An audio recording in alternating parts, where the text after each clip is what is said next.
Hey guys, Linda here from Create Your Future. I'm just answering a subscriber's question. But before we begin, just a reminder that we do have a free course down below on how to uncover your blocks and manifest fast. And also, if you'd like one-on-one coaching with yours truly, the info is down below. So I had used the word intentions in one of my shorts instead of assumptions, and the viewer asked, what are intentions? So I guess I'm just going to explain what intentions are and the difference and similarities between intentions and assumptions. So they're both basically one and the same in terms of what's that thought or that story that you're going to tell to set the tone for the day. So I intend that everything bad happens for me, or I intend that everything always works out in my favor. I'm going to assume that today's going to be a horrible day, or I'm going to assume that today's going to be the best day ever.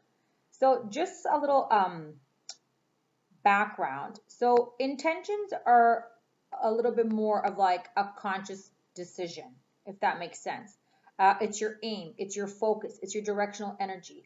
It kind of sets up something that you're going to do more definitely for sure. So some people like the word intention because it sounds to some people a little bit stronger. I intend I'm getting that job. I intend SP is calling today. I intend I'm going to have an amazing day. Like it's so for sure. Like you're telling it. It's your focus on getting that thing. So it's it seems a little bit more powerful. Like the tone behind it is a little bit more stronger for some people. I intend that I always get what I want. I intend that everything always works out for me. And then an assumption, because we talk about law of assumption, what you assume to be true will be true. So with intentions, what you intend, you think, you are sure that that's going to happen. That's why you're saying it. An assumption, similar. What you assume to be true will be true. That's why it's called the law of assumption. So the difference of assumptions are, it's more your state of being, something that you accept as already to be true, even though you don't have proof. Like, let's think of an assumption. I just know I'm going to be late for work this morning. I just know it. I'm always late for work. I just know it. So you don't even have proof about it, but you have an assumption, a thought that this thing is going to happen. So we want to use it in a favorable way when we're manifesting. I assume that everything always works out for me. I'm going to get that job. I always get whatever I want. I assume that everything always works out for me, that SP is going to call me any minute. You don't have to say I assume. You can say, like, the assumption just is that SP is going to contact me. SP always contacts me. We're in the best, most beautiful, perfect, faithful, loving, and committed relationship. SP is going to call me any minute. SP loves hearing my voice. Those are all assumptions. You don't have proof that it's going to happen, but you assume it's going to happen. You have an assumption that it's going to happen. You have a thought that it's going to happen. You have a knowing that it's going to happen. It's just going to happen, whether it's negative or positive. So the words are both intertwined and they're both in, within them, they're the same in terms of it's your new story. It's your new thoughts. The word intention just sounds like I intend for this to happen. Like this is going to happen. Like this is my goal. This is my plan and it's going to happen. An assumption is more, you don't have proof of it yet, but you know it's going to happen. You know you're going to create this circumstance. You know that this is going to happen. You know that if I say this and I think this and I affirm this, I'm going to get what I want. So that's the difference and similarities between the word intention and assumption. Now, how do you come up with your intentions? How do you come up with your assumption? So when people say things like, oh, I don't affirm, I don't assume, I don't do any techniques, they're just thoughts.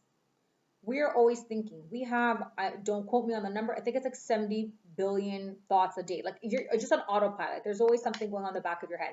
Like, did you ever drive to work and like you don't even know how you got there because the whole drive there, your mind was like thinking things, or you were playing an inner conversation in your head, or you were replaying an argument in your head. It's happening on autopilot while you're driving, while you're at work, and you're like, huh? You didn't even realize that that monkey chatter was happening. So we are always having assumptions. We are always having intentions. We are always saying affirmations. It's not this concrete technique that I intend, I assume, I affirm. It's always happening.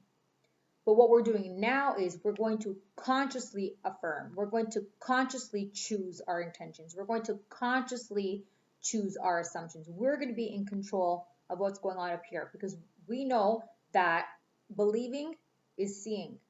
First, it happens in the 4D. And once your subconscious mind is saturated, the conscious mind, the 3D, has to reflect and show you that, hey, you're right, you were thinking this. I got to show you proof that that's accurate.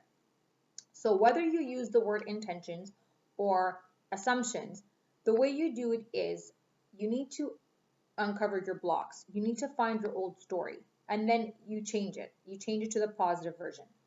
So let's just say we're affirming for a job. And I'm going to get a pen and paper and I'm going to write all the negative things. I'm never going to get the job. I'm too old for the job. I'm too young for the job. They're looking for someone with more experience. They're looking for someone with a diploma. They don't hire girls. They only hire boys. They don't hire boys, whatever the case may be. And then on another piece of paper, I'm going to write the opposite. I am perfect and good enough for this job. They love me just the way I am. They are going to hire me without a diploma because they can pay me less than what they would pay someone with a diploma. They're going to hire me without the experience because they want to teach me their way, their version, and their program anyways. So those would be how you would come up with your assumptions and your intention. So now you would write it as an intention. I intend I'm going to get this job. I intend I'm perfect and good enough for this job.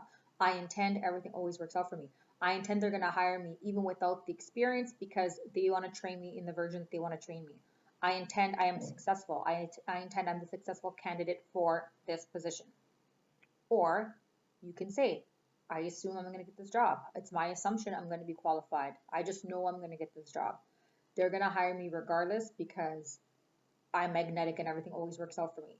I assume I'm going to get this job. I just know I'm going to get this job. They're going to hire me because they want somebody with less experience so they can train them in the way, in the version that their company does what they do. So you see how an assumption is more of like a knowing, a trusting, even without evidence that something's going to happen. Whereas the intention comes with like, I intend I'm acing this job. Like it's going to happen. So it's all about preference. It's all about preference. And do you feel like using the word intention is natural? Is that a word that you don't really use? Or do you feel that intention sounds powerful? It's like concrete. It's for sure. This thing is going to happen. I like to say, I intend this and this is going to happen. Or do you just like to assume? So an assumption to me, like when I do assumptions or affirmations or just kind of know, it's kind of more like a talking. It's kind of more like a rampage. I'll be driving to work saying, oh, I know I'm going to get to work on time. I always get to work on time. Like there's never any traffic. I get to work earlier than everyone. Today's going to be an amazing day. I always experience amazing times at work because I love my job and they love me. Whereas an intention would be more direct. I intend I get to work on time. I intend there's going to be no traffic and I'm going to get what I want. I intend I'm going to have an amazing day because I'm not settling for anything less. So do you see the difference in the two? They're both two ways to reprogram your thoughts. They're both two ways to change the story. They're both ways to change that thought pattern into the favorable story. And it's just a matter of preference and the power and tone behind it. Assumption sounds a bit more believable. It's a bit more relaxed. Maybe some people prefer to use assumptions, affirmations, rampages, inner talks, like that kind of style because it's more natural. That's the way I would talk about something great happening. And that's the same way I used to talk to my friends when I would complain about something happening, and that would create. Intentions might sound a little bit too strong for somebody, a little bit too far-fetched if you're not really comfortable with the law of assumption yet. But again, it just goes down to preference. Even with affirmations, I have some clients saying, should I say I am, I am, I am, or should I say you are, you are, you are? Again, they both imply that you as an individual are now this new identity, or this is this new version. So whether I say I am always loved, wanted, chosen, and committed to, or I say, Linda, you are always loved, wanted, chosen, and committed to, they both imply that I am loved, wanted, chosen, and committed to. So what are you comfortable saying?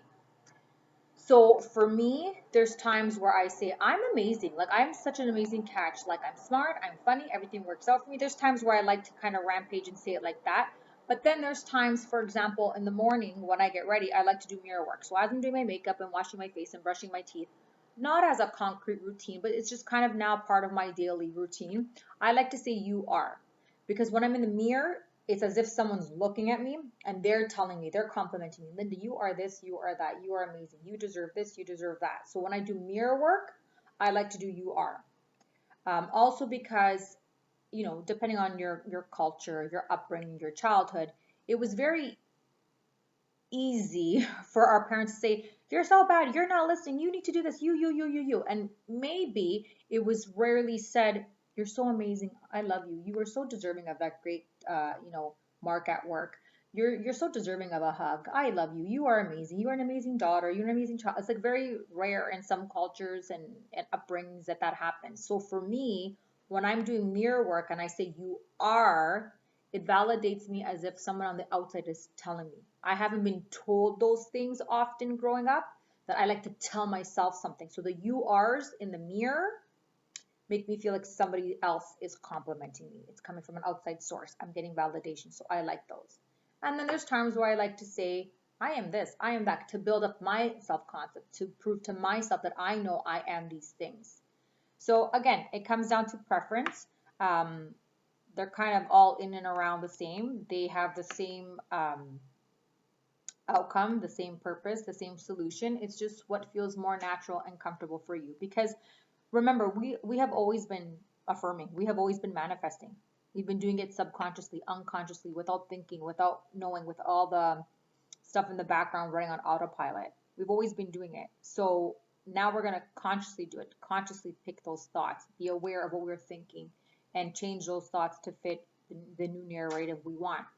So we want this to feel natural. It shouldn't feel like I did the 10,000 affirmation challenge, and then I script every night, and then I do sats every morning, and I do sats every night, and then I do mirror work and this, that, and the. It shouldn't feel like this overdone forced thing. We're always doing it. Just now, because we're catching it, we may use a technique as a tool to help us change those thoughts, flip those thoughts, tell the more favorable story, live from the end and all that. But it shouldn't feel so stressful. So again, whether you say intentions, you assume, whether you use affirmations with I am or you are, again, it's what resonates with you best. It's what feels more comfortable. It's the words that you normally use yourself. Like, you're not going to be saying all this, you know, law of assumption jargon that we hear all over social media. It's what feels natural. This is our new identity. We're changing our identity. We're not doing something to get something. You're not using techniques to get something. You're changing the way you think. You're changing yourself. Everyone is you pushed out. You change yourself and everyone will reflect. I'm trying to become the version of myself that has the SP, the job, and all that. You're not doing something to get something. So it should just feel natural. It should just start to feel like your natural identity.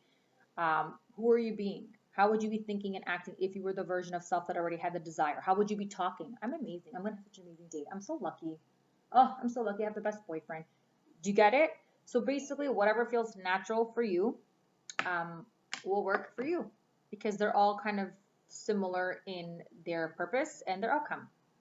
So I intend that this video was informative, and until next time, again, if you'd like one-on-one coaching, it's down below, and until next time, we will talk soon.